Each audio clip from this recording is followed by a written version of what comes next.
Всем доброго времени суток! Перед началом хотела бы всех поблагодарить за то, что вы собрались сегодня здесь, на этом замечательном мероприятии. И одно небольшое просьба к вам, да? Я бы хотела, чтобы каждый из вас, пока слушал мою презентацию, проникся и понял, как те вещи, о которых я говорю, могут быть связаны лично с вами. Потому что на самом деле вещи, о которых я буду говорить, они касаются каждого из вас индивидуально. И важно, чтобы мы были более открытыми и искренними в том, что на самом деле нас тревожит. Меня зовут Адия. Я с 6 класса занимаюсь развитием разных проектов. Большинство из них имеют очень громкие названия, кажутся такими громоздкими, страшными, но достаточно интересными. Например, один из моих самых первых проектов, которыми я занималась, биогазовая установка по предотвращению несанкционированного вывоза мусора. Звучит устрашающе, правда? Кажется, что это такое нечто глобальное, большое и очень важное. Или, например, пиролиз. Или, может быть, установка Мунара по предотвращению и снижению, смягчению, амортизации последствий паводков, а также инфляции на базовые продукты питания. Все это звучит очень интересно, впечатляюще, достаточно модно. Но на самом ли деле все эти проекты приносят пользу? Спустя огромное количество времени, больше 5 лет, бесконечного количества разных достижений, регалий и так далее, я начала думать о том, на самом ли деле важны те слова, в которые мы обрамляем то, что мы делаем. Как это влияет на то, что по факту происходит в мире.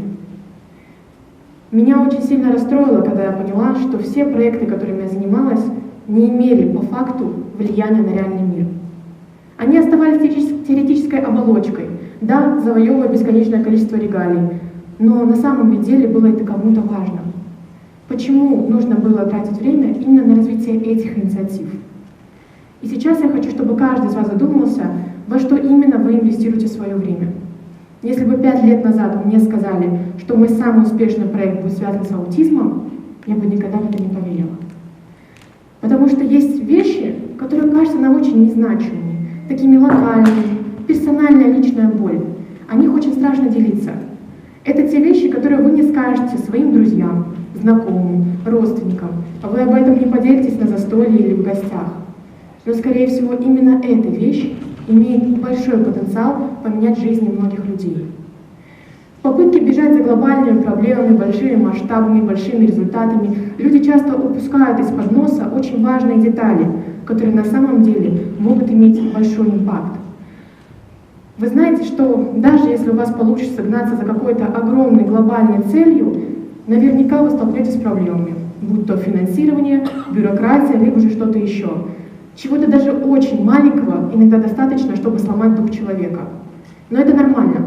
Нормально выгорать, нормально уставать, нормально не хотеть идти, нормально сдаваться. Но только в том случае, если вы решаете действовать дальше, если вы продолжаете идти. И здесь ключевой и решающий фактор — это то, что заставляет вас идти дальше, благодаря чему вы подниметесь и продолжите свой путь.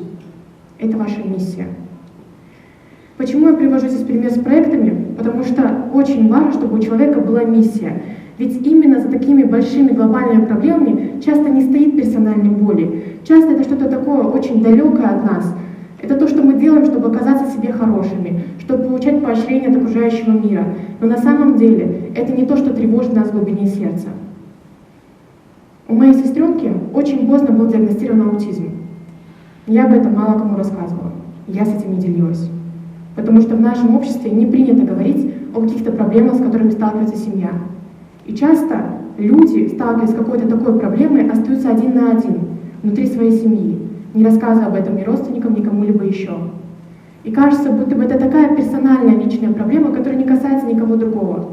Но на самом деле я хочу, чтобы каждый из вас сейчас задумался, а о чем вы боитесь рассказывать? О чем вы переживаете, но при этом ни с кем не делитесь? Возможно, вы не единственный человек с такой проблемой. Я вам больше скажу, вы далеко не единственный человек с такой проблемой. Представьте, скольким людям вы могли бы помочь, если бы вы как минимум заговорили бы или начали бы делать что-то для того, чтобы помочь людям в схожей с вашей ситуацией.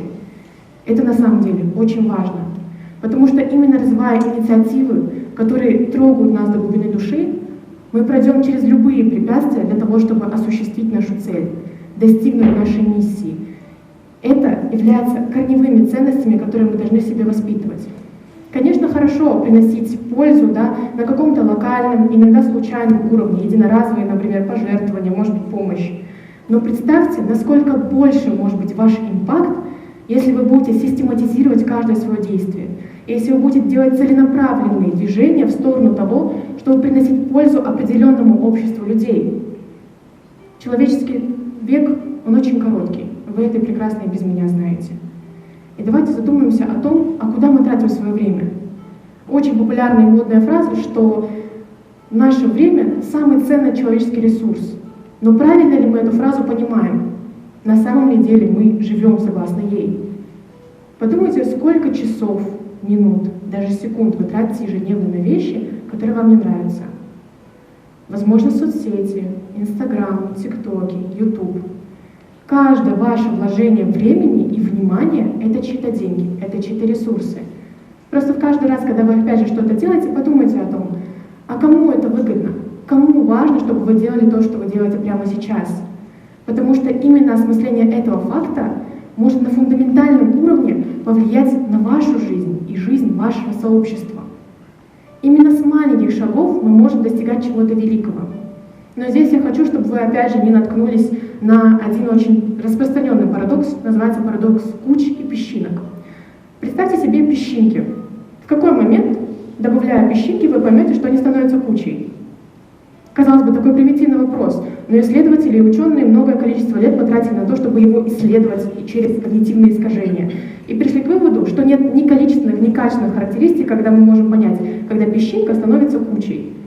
То же самое и в жизни. Не будет никакого определенного момента, когда вы поймете, я достиг своей миссии, я достиг своей цели, я стал тем человеком, которым хотел быть. Я принес пользу такому-то энному количеству людей. Этого не будет, и это нормально, но это важно понимать, что смысл и сила нашей миссии, нашего глубинного позыва действовать и идти дальше, заключается в непрерывном желании продолжать идти и действовать целенаправленно к своей цели.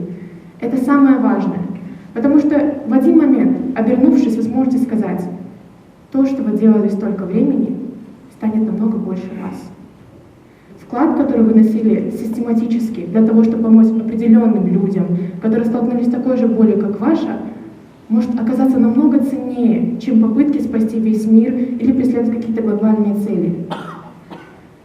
Поэтому я бы хотела, чтобы каждый из вас задумался о том, куда уходит ваше время, куда вы его вкладываете, что вы развиваете. И самое главное, для кого?